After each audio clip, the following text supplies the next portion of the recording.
tunashindwa kuyaongea kwa sababu tunaogopa.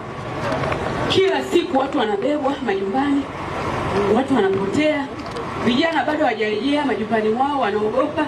Risasi zinapigwa kila siku usiku, vijana wanapigwa usiku pasipokuwa na sababu. Kama amani imerejea, kwa nini risasi zinapigwa? Kwa nini vijana wanapigwa? Kwa nini bodaboda wanateseka? Kwa nini bado tunaendelea kuteseka?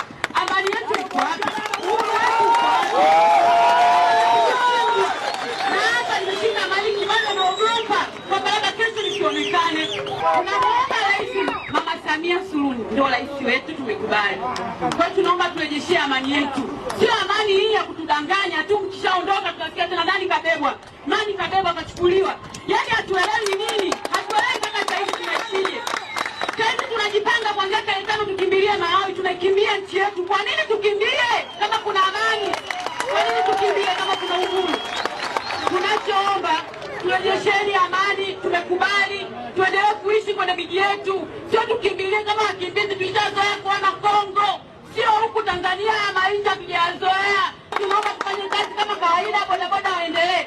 Kwa sababu hili swala mlivyosema mwisho saa 6, kuna mama alikuwa anajifungua uchungu umemkuta saa 7. Mimi nimemzalisha, shahidi huyo mama yupo. Sio kazi yangu. Rais anapigiwa anasema anaogopa. Bodaboda anaogopa, dereva taxi anaogopa. Nani amzalishe huyo mama?